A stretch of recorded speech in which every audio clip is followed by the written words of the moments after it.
Sénégal, on les appelle communément le santé du Sénégal.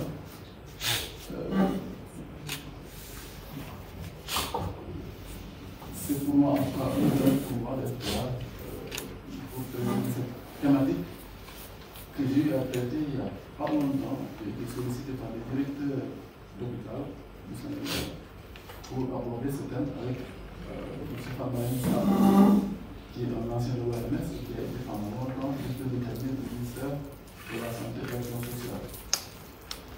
Je voudrais en profiter pour vous remercier, mais également rendre hommage à mes maîtres, mes aînés qui sont ici à l'académie, et qui sont à la place parce qu'ils ont tous contribué à travers le discours respectif au rayonnement de la société de médecine, de pharmacie et de l'université de Charles. J'accorde une mention spéciale au Sœur de Louba qui a été présent à l'académie, qui est une maître qui a en tout cas été là pendant un certain temps pour diriger cette auguste institution. Cela dit, comme je l'ai dit tantôt, j'ai été approché par les directeurs de l'hôpital pour aborder ce thème. Ce n'était pas le thème que j'avais choisi au départ, parce que moi je suis spécialiste du contrôle de la qualité des médicaments et des aliments. Donc j'étais parti pour faire une présentation sur la classification des denrées alimentaires, les fruits qui portent sur les denrées alimentaires. Et pour les hôpitaux sont sur la sellette et les populations, les acteurs du système de santé, les autorités politiques sont extrêmement préoccupés par le fonctionnement, mais également par la qualité des soins qui sont produits au niveau de nos établissements publics de santé. C'est la raison pour laquelle je vous dis que c'est un peu plus fédérateur et plus préoccupant pour les acteurs scientifiques que nous sommes. Parce que je pense que l'Académie a son mot à dire par rapport au système de santé. Et je crois que c'est une matière sur laquelle on devrait réfléchir et puis proposer, faire des propositions aux autorités, parce qu'il y a quand même pas mal de choses à voir au niveau de ces structures de santé. On le verra à travers ma communication. Donc, ce qu'il faut retenir, c'est que avant la réforme, dans les années 90, certains partenaires techniques et financiers, notamment la Banque mondiale, la coopération française, la première diapositive, s'il vous plaît, avaient remarqué un certain nombre de dysfonctionnements.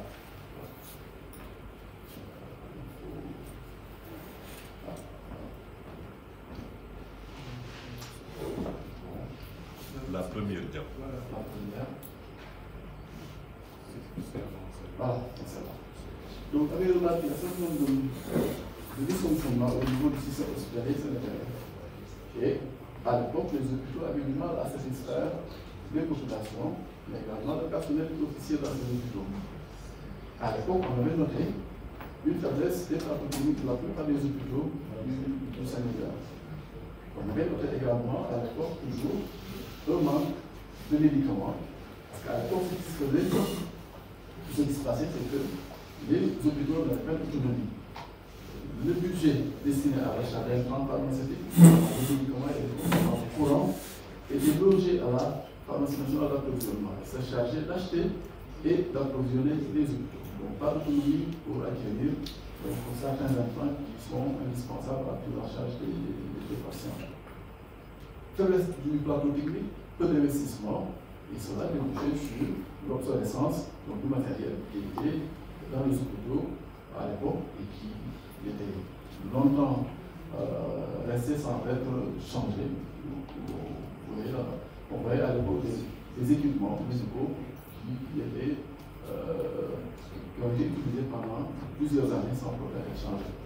Le manque de médicaments, j'ai déjà dit, le manque de consommables, je disais tout à l'heure, à propos donc de l'hébergement du budget destiné à l'achat de ces intrants à PNA, les mauvaises conditions de théorie, personne ne voulait manger et le fait qui était servi dans les hôpitaux, le déficit en personnel qualifié se comprenait à l'époque parce qu'on n'avait pas d'école qui pouvait former un nombre suffisant de paramédicaux par exemple. À l'époque, on avait juste les DSS qui n'était pas d'abord, qui n'a pas été créé, l'école des infirmiers d'État, voilà, comme ça, l'école des sages-femmes, qui formaient un nombre limité donc, de paramédicaux. Donc les hôpitaux regorgeaient beaucoup plus d'aides infirmiers, de filles de salle, de garçons de salle qui n'étaient pas qualifiés pour assurer une prise en charge correcte des patients au plan paramédical.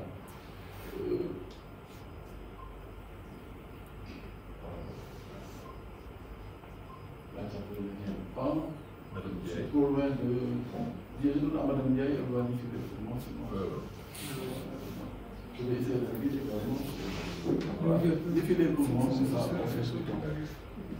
C'est un peu, c'est ça.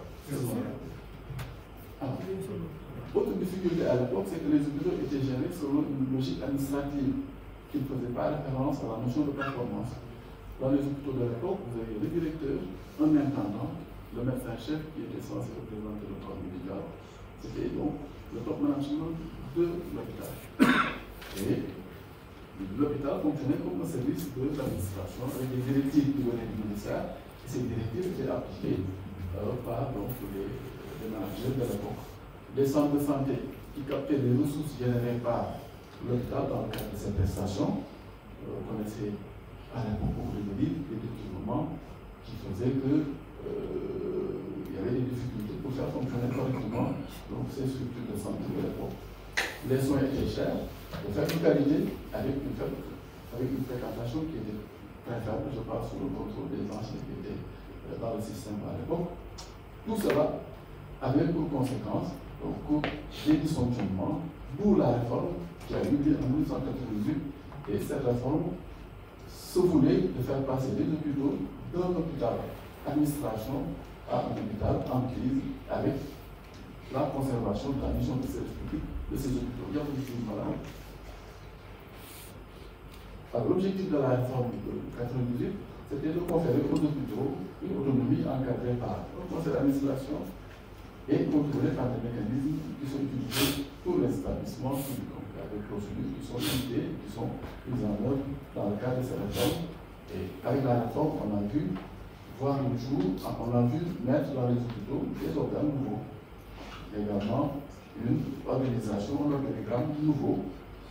Les comités de santé qui captaient les ressources ont été remplacés par un agent comptable.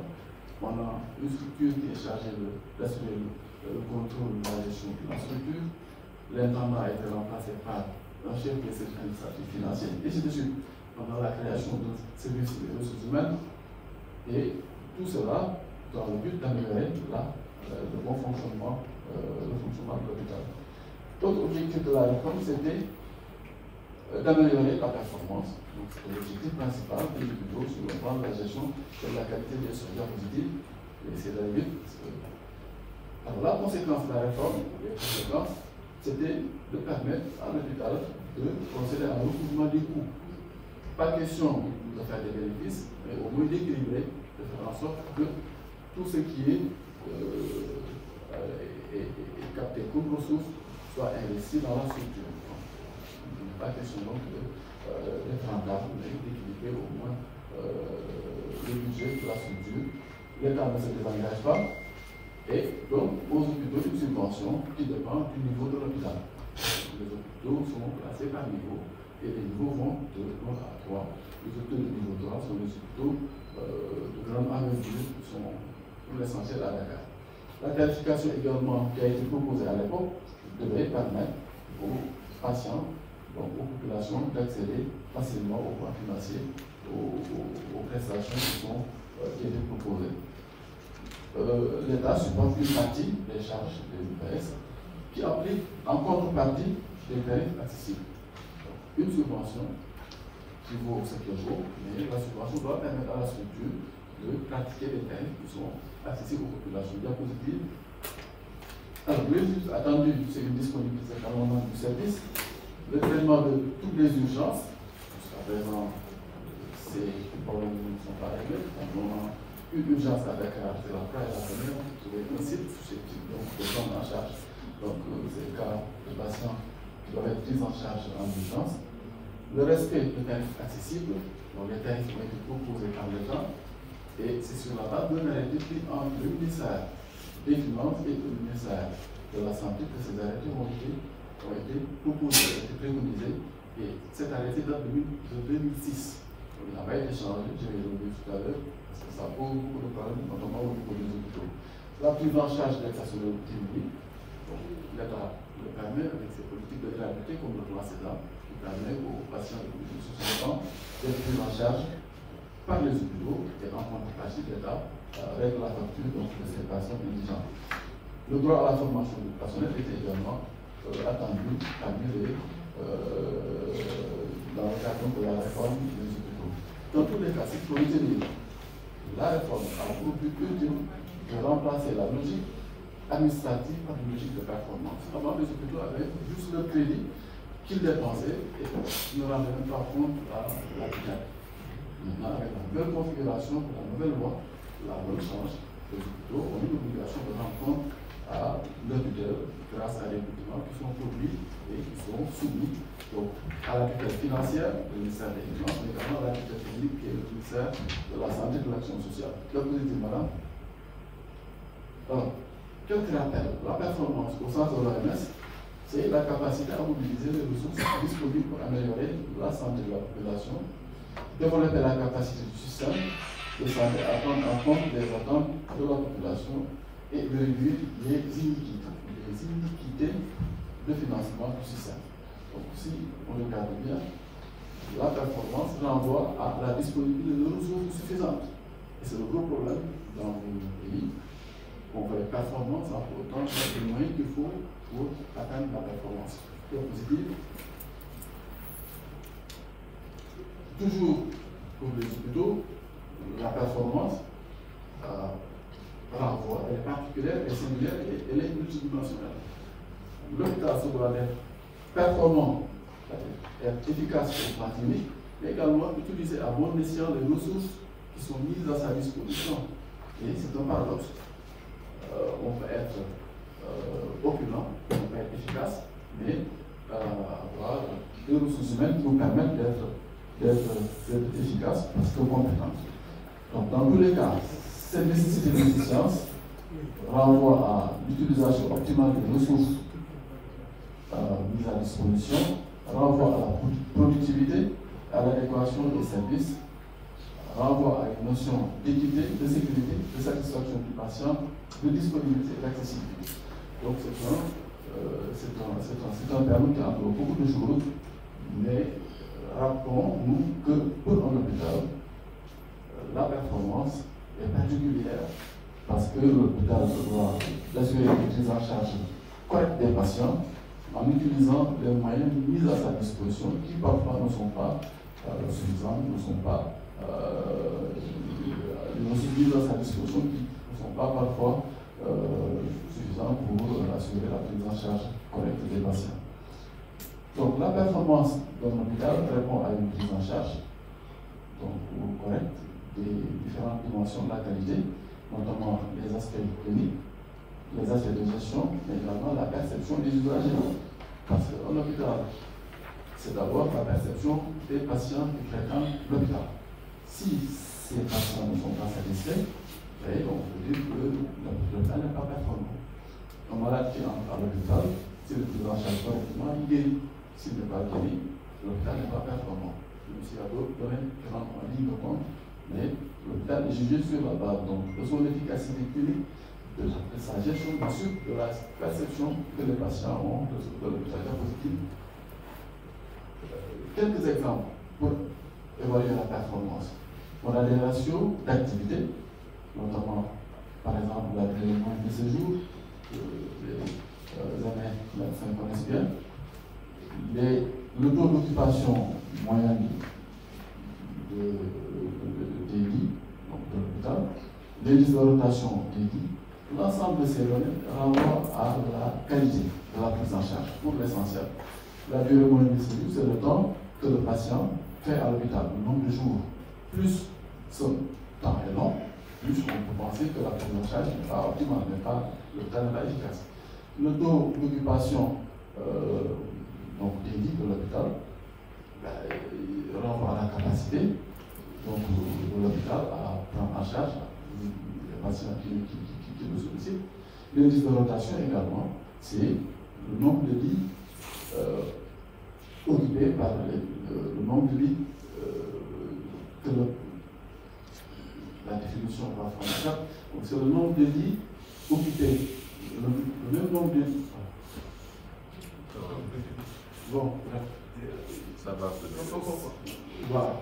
C'est la façon dont on fait tourner ces lits. Donc plus les lits tournent, plus l'hôpital fait sortir ses patients. Donc les malades qui se fréquentent l'hôpital sortent parce qu'ils ont été correctement pris en charge. Donc c'est le nombre hospitalisé rapporté au nombre de lits. Autres ratios, qui cette fois-ci ne sont plus des ratios cliniques qui renvoient à la qualité de la prise en charge, ce sont des ratios de positifs malades. Donc c'est des ratios qui renvoient à la gestion notamment la couverture des dépenses de personnel. Dans les hôpitaux, le gros problème, c'est les dépenses de personnel qui explosent. Donc l'essentiel des ressources engagées par l'hôpital passe par ces dépenses de personnel. On peut également apprécier la gestion de l'hôpital à travers le matériel qui est utilisé. Le matériel va être de qualité, va être du matériel neuf qui permet donc de soigner correctement, de faire le job correctement. La couverture en produits pharmaceutiques, un hôpital sans intrants pharmaceutiques ne peut pas prendre en charge correctement ses patients. Il y a un indicateur. Dans le budget, la part de la pharmacie doit être au moins de 16% du budget de la structure. Au moins de 16%. Par ça, on suppose que voilà, on est en déficit et pour couvrir les besoins des patients, c'est pas évident de couvrir les besoins des patients en termes de produits pharmaceutiques. Le ratio de couverture de la maintenance dans les hôpitaux est également un gros souci. On a des appareils qui sont en panne, qui peuvent rester longtemps sans être dépannés, et cela impacte négativement sur la qualité de la prise en charge, pour la nécessité d'avoir des moyens de réparer les machines qui tombent en panne, mais également des moyens d'acheter lorsque une mécanique tombe en panne. Très positive. Alors, qu'est-ce qui a été constaté par les différents acteurs? Je commence par les acteurs. L'État, à son niveau, dit qu'il fait beaucoup d'efforts. Malgré cela, il y a des plaintes qui persistent du côté de la population. Première plainte, c'est les difficultés d'accès. Donc on vous dit que si vous allez dans un hôpital de la place, si vous n'êtes pas questionné, vous n'êtes pas vu par un médecin. Ça, c'est un gros problème. Qu'est-ce qui fait cela? Ça revient souvent dans les réclamations des patients ou des accompagnants qui veulent être soignés quelque part.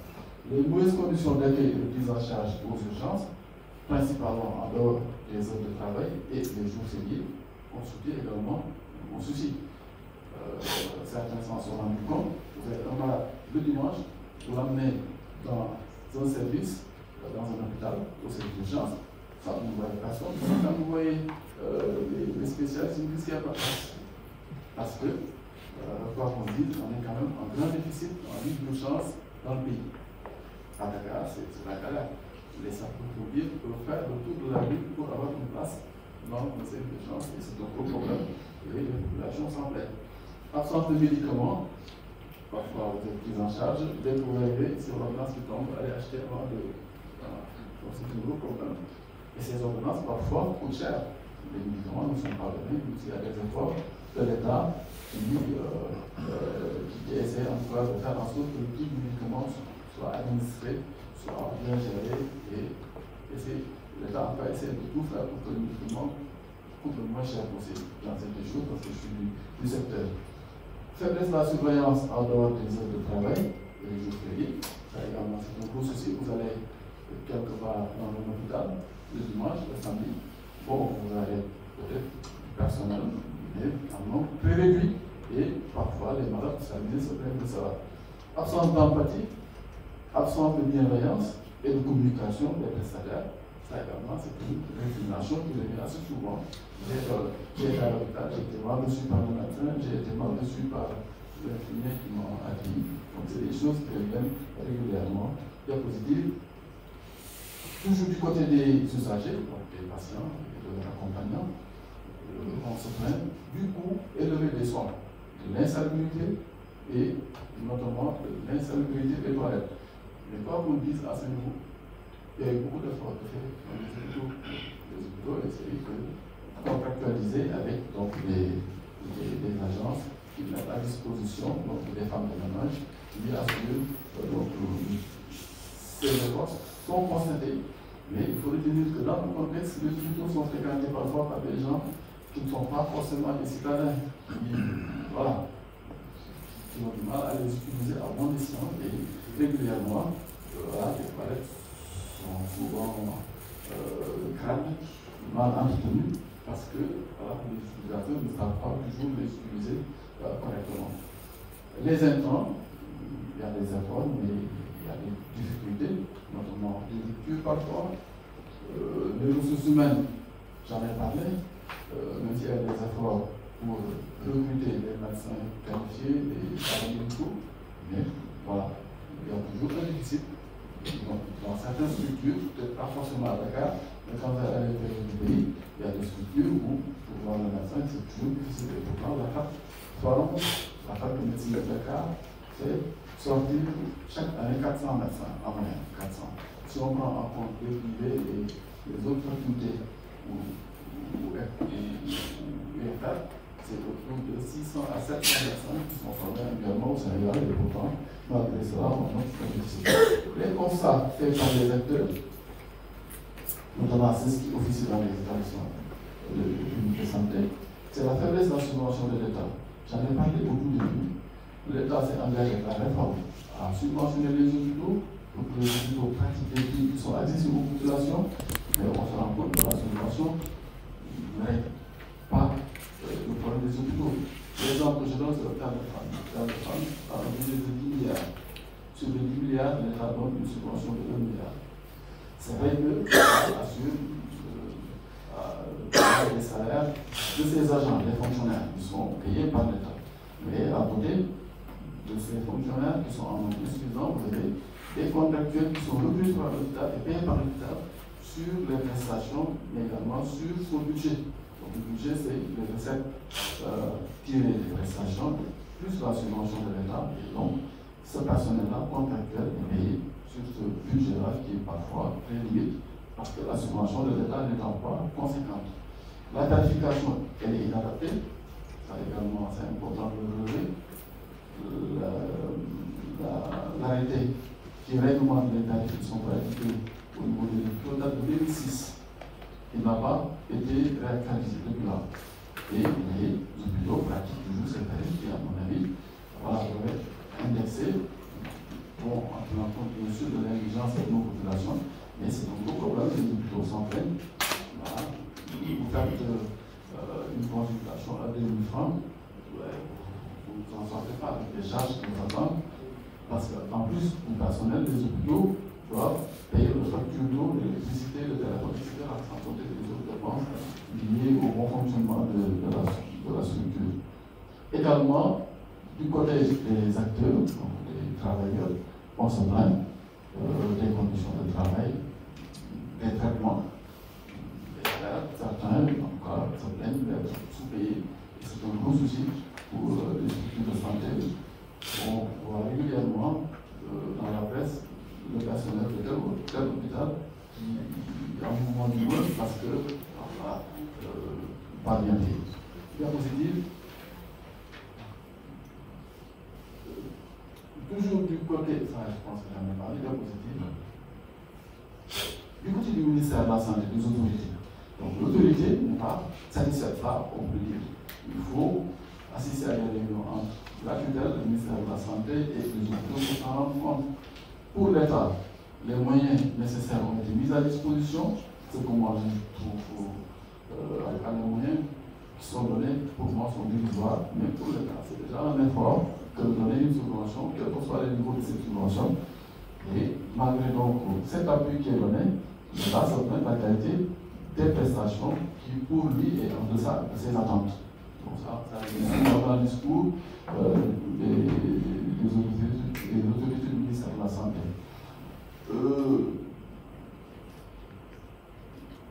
Toujours pour l'État, malgré donc, les subventions qui sont réduites, bon, voilà, les populations ne sont pas toujours satisfaites, les citoyens sont mécontents, et l'État voilà, recense régulièrement à l'endroit des managers des structures de santé. Retard également donc, des établissements de santé, des hôpitaux pour atteindre les performances attendues malgré le soutien de l'État. L'État a fait un effort, je le dis, mais il n'est pas satisfait parce que les hôpitaux ne sont pas performants. Et effectivement, les hôpitaux ne sont pas performants pour diverses raisons. L'explication, pour moi, c'est parce qu'il n'y a pas de système d'évaluation et de suivi du fonctionnement de ces EPS. On donne des moyens, mais derrière, il n'y a pas de suivi, il n'y a pas d'évaluation de ce qui est fait, donc on ne peut pas être performant dans ces conditions s'il n'y a pas de contrôle derrière. Diapositive. Alors, pour faire face, je réalise maintenant,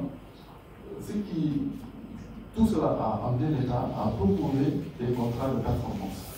Les contrats de performance, on en a vu plutôt que les contrats de performance cognitive et de moyens. Donc en 2006, l'État a initié cela avec des contrats de performance de première génération qui ont été signés avec les hôpitaux de la place. 15 contrats ont été signés et ce coup-ci, c'était pour amener les hôpitaux à un niveau de performance. Vous signez sur un document, vous vous engagez à atteindre tel niveau de performance avec des critères que vous êtes fixés d'un commun accord et à la fin, on évalue pour voir si effectivement, suite aux moyens qui ont été mis à disposition, voilà, vous avez rempli votre part du contrat. Donc c'est une démarche innovante, parce que ça n'existait pas. À l'époque, ces contrats étaient dans l'air du temps. L'université ou les universités en ont bénéficié. À l'UQAD, on a parlé de CDP. Donc les CEPOM sont le pendant des CDP, le CDP que l'UQAD a reçu durant la même période. C'était pour accompagner l'UQAD à faire des résultats. Au plan institutionnel, c'est une nouvelle modalité d'appui aux établissements, différente de celle en vigueur, parce que celle qui est en vigueur consiste à donner une subvention et puis voilà, on ne demande pas le compte. Mais là, la subvention qui est accordée est conditionnelle. Elle n'est pas automatique et la subvention est conditionnelle. Il faut atteindre les objectifs que vous êtes fixés dans un commun accord. L'avantage de ça, parce que ça a été une innovation, dans le temps, les hôpitaux recevaient un budget consolidé d'investissement, mais à un moment donné, ce budget consolidé d'investissement n'est plus donné octroyé aux hôpitaux pour des raisons que j'ignore. Donc on a remplacé par ce contrat, par ces contrats de performance. L'État en a bénéficié et ça lui a permis donc de relever son plateau technique et donc d'assurer une prise en charge correcte des patients qui fréquentent ce diapositive. Alors, les solutions préconisées, toujours, c'était ces contrats de première génération qui ont abouti à un résultat décevant. Vous savez pourquoi? Parce que l'État s'engage, signe avec l'hôpital un contrat, mais derrière, les moyens ne suivent pas. Ou bien vous signez pour un contrat de 2 milliards, voilà, vous n'avez que 500 millions. Ce qui fait que finalement, ça a été un échec pour la plupart des structures qui en ont bénéficié. Et l'objectif qui était visé dans le cadre de ces contrats de performance, c'était que les résultats à l'issue donc de la fin de ces contrats, c'était de voir dans quelle mesure donner une subvention adéquate. Parce que la subvention qui est servie par l'État aux hôpitaux ne repose sur rien du tout. Sur rien du tout, pas de critères. Voilà, vous êtes amis au ministère, au ministre, voilà, on vous donne un montant forfaitaire. Alors que voilà, les hôpitaux n'ont pas la même taille, n'ont pas la même envergure. Donc ces contrats devaient justement servir à permettre aux hôpitaux, au ministère plutôt, de donner une subvention qui repose sur des arguments scientifiques. Mais ces contrats ayant échoué, jusqu'à présent, ce sont les mêmes montants qui sont servis, octroyés aux hôpitaux dans le cadre de subventions d'équilibre diapositive. D'où ces nouveaux contrats. Donc le ministère, ayant constaté l'échec des contrats de première génération, tend vers les contrats de deuxième génération, avec les mêmes objectifs, améliorer l'offre de services de soins de qualité accessible aux populations, mais surtout améliorer la gouvernance des établissements de santé. Parce que pour l'autorité, les hôpitaux ont beaucoup d'argent, mais l'argent est utilisé à mauvais escient, ce qui n'est pas de mon avis. Donc, beaucoup de difficultés peu de ressources, les populations qui les fréquentent sont indigentes, ne payent pas toujours, l'État qui envoie ses fonctionnaires ne règle pas régulièrement ces imputations budgétaires qui sont dues aux prestations faites par les hôpitaux pour les fonctionnaires de l'État diapositive. Alors, les domaines qui sont couverts, donc les critères qui sont retenus par la DEPS, c'est la direction des établissements publics de santé. C'est une direction du ministère de la Santé qui s'occupe des établissements publics de santé. À côté, vous avez une direction qui s'occupe des établissements privés de santé, notamment les cliniques. Donc, ces critères ont été élaborés et retenus par cette direction du ministère pour suivre la performance des hôpitaux à travers des contrats qui seront signés. Et pour cela, ce qui va être évalué, c'est l'offre de soins, la conformité par rapport au standard, la satisfaction du patient, la satisfaction du personnel, et ainsi de suite. Donc, il y a pas mal de critères qui sont retenus et qui feront l'objet de contrat avec le ministère de la Santé diapositive. C'est une bonne chose pour moi, parce qu'il faut, à mon avis, évaluer ce qui s'est fait, notamment lorsqu'on met à disposition des ressources adéquates. Mais à ce jour, ce n'est pas le cas. Donc l'État, en perspective, a l'intention de donner des ressources conséquentes aux hôpitaux, à charge maintenant pour ces hôpitaux de faire dans la qualité, parce qu'à l'issue de ces contrats, il y aura une évaluation qui va voir si les objectifs assignés ont été atteints. Mais il y a des conditions. Première condition pour moi, du côté de l'État, c'est de mettre à disposition les critères de performance. S'accorder sur les critères. Voilà ce qui est basé. Voilà là où on vous attend. Allez-y. Assigner des résultats. Donc, assigner des résultats aux APS, c'est une condition sine qua non pour évoluer à la fin. Mettre à disposition des EPS les moyens suffisants et adéquats en évitant les retards dans la mise en place des financements. Vous avez un contrat qui court sur 3 ans, 2 milliards. À l'issue des 3 années, vous évaluez qu'on n'a reçu que 500 millions. Donc, on ne peut pas vous évaluer parce que le contrat n'a pas été respecté dès le départ par l'État. Donc, éviter ces impairs pour pouvoir évaluer correctement les hôpitaux. Permettre aux hôpitaux d'avoir un plan stratégique, ça il va commencer dans les. C'est imposé par le conseil. Chaque hôpital doit disposer d'un plan stratégique qu'on appelle dans le jargon, qu'ils appellent dans le jargon projet d'établissement. Ce projet peut faire l'objet d'un contrat entre l'État et l'hôpital en question. Autre condition, l'État doit prévoir les ressources nécessaires pour répondre aux objectifs. Et enfin, faciliter les procédures, parce que parfois, les hôpitaux sont confrontés aux procédures de passation des marchés. Le marché, quand vous anticipez, vous en avez pour à peu près 6 mois. Donc on a beau anticiper, mais avec les échanges entre la DCMP, la structure, parfois ça peut excéder largement le temps qui est fixé, à savoir 6 mois en moyenne. S'il y a des possibilités de faciliter, l'accord des souplesses, ça peut quand même permettre aux hôpitaux d'aller vite et de ne pas perdre du temps pour respecter le part du contrat signé avec l'État diapositive. Diapositive, madame. Toujours du côté de l'État, l'État doit appuyer les structures à recouvrir les créances. Là, c'est l'agence, la communauté maladie universelle, doit aux hôpitaux beaucoup d'argent.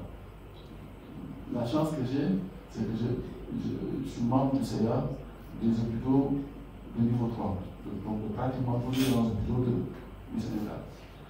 Il n'y a pas un hôpital à qui la CE ne doit pas plus de 2 à 3 milliards, parfois même c'est 6 à 7 milliards, sur des prestations essentielles que l'État a réalisées sur des patients, dans le cadre des politiques de gratuité de l'État, mais dans le cadre également de pathologies qui sont supportées par l'État au plan financier. Donc l'hôpital fait ses prestations, mais après court derrière l'État pourrait payer, notamment la CEU. Donc c'est un gros problème, les créances. Donc auprès de la CEU, les hôpitaux font bien.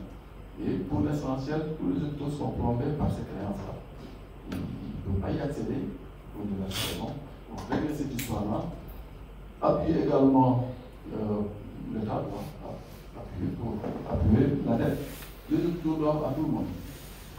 Ils doivent aux fournisseurs de la place, ils doivent aux institutions sociales, ils pressent la caisse de sécurité, ils doivent au fisc. Ah, donc c'est des dettes qui explosent, mais qui sont pour l'essentiel dues aux créances. Il y a beaucoup d'hôpitaux pour lesquels, si l'État paye ses créances, l'État paye ses dettes. Les dettes dues aux fournisseurs, dues au fisc, dues aux institutions sociales, notamment l'IPRES et la caisse de sécurité. Donc, l'État pourrait quand même aider à payer, ce serait une bouée d'oxygène pour les hôpitaux.